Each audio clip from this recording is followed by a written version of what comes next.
24 counting day magic June 4 ചൊവ്വാഴ്ച രാവിലെ 5 മണി മുതൽ. ചികിത്സയ്ക്കെത്തിയ കാസർഗോഡ് സ്വദേശിയെ ബംഗളൂരുവിൽ പീഡിപ്പിച്ചതായി പരാതി. കാഞ്ചക്കോട് സ്വദേശിയായ ജിം പരിശീലകൻ സുജിത്തിനെ പോലീസ് അറസ്റ്റ് ചെയ്തു. ആശുപത്രിയിൽ വെച്ച് പീഡിപ്പിച്ച് നഗ്നചിത്രങ്ങൾ പകർത്തിയെന്നാണ് ഉയർന്നു കേൾക്കുന്ന പരാതി. അരുൺ പാറയ്ക്കൽ കാസർഗോഡ് നിന്ന് വിവരങ്ങളുമായി ചേരും. പറയൂ അരുൺ, ഗുഡ് മോർണിംഗ്. വിശദാംശങ്ങൾ. എസ്കൻ, കഴിഞ്ഞ മാർച്ചിലാണ് ഈ സംഭവം നടക്കുന്നത്. കഴിഞ്ഞ മാർച്ചിൽ ഈ സംഭവം നടന്ന ഈ പെൺകുട്ടിയെ കാസർഗോഡ് സ്വദേശിയായ പെൺകുട്ടിയെ മംഗളൂരുവിലേക്ക് ചികിത്സയ്ക്കായി എത്തിക്കുകയായിരുന്നു. അവിടെ കൂട്ടിരിപ്പുകാരനായി എത്തിയതാണ് ഈ ജിം പരിശീലകനായ കാഞ്ഞങ്ങാട് സ്വദേശി സുജിത്ത്. തുടർന്ന് കുട്ടിയെ ഹോട്ടൽ മുറിയിൽ വെച്ച് പീഡിപ്പിച്ചു. ഇതിൻ്റെ ദൃശ്യങ്ങളൊക്കെ തന്നെ പകർത്തി.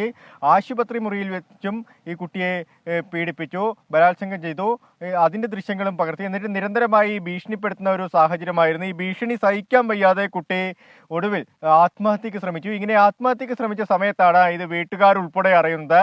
ഇതിനെ തുടർന്നാണ് പരാതിയുമായി പോലീസിൻ്റെ അടുത്ത് ഈ കാര്യങ്ങൾ എല്ലാം തന്നെ എത്തുന്നത്. എന്തായാലും ഇയാൾ നിരന്തരമായി ഈ കുട്ടിയെ ഇത്തരത്തിൽ പീഡനത്തിന് ഇരയാക്കി എന്നാണ് ഇപ്പോൾ പുറത്തു വരുന്ന വിവരം. അജാനൂർ കൊളവയൽ സ്വദേശിയാണ് ഈ കെ സുജിത്ത്. 29 വയസ്സുകാരനാണ്.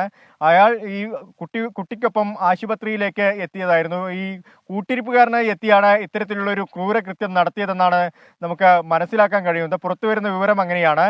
എന്തായാലും ഈ പ്രതിയെ പോലീസ് ഇപ്പോൾ അറസ്റ്റ് ചെയ്തിട്ടുണ്ട്. മംഗലാപുരം പോലീസാണ് പ്രതിയെ അറസ്റ്റ് ചെയ്തത്. ഈ കുട്ടിയുടെ പരാതിയുടെ അടിസ്ഥാനത്തിലാണ് പോലീസ് അറസ്റ്റ് ചെയ്തത്. ഇനി തുടർ നടപടികളൊക്കെ തന്നെ സ്വീകരിക്കേണ്ടതുണ്ട്. ഇപ്പോഴാണ് ഈ പരാതി പുറത്തു വരുന്നത് എന്നുള്ളതാണ്. അതായത് ഈ കുട്ടി ആത്മഹത്യക്ക് ശ്രമിച്ചപ്പോഴാണ് ഇത് വിവരമൊക്കെ, ഈ പീഡന വിവരം പുറത്തറിയുന്നത്. എന്തായാലും പ്രതി പിടിയിലായിട്ടുണ്ട്. മംഗലാപുരം പോലീസിന്റെ കസ്റ്റഡിയിലാണ് ഈ പ്രതി ഉള്ളത്. എസ്കേൻ.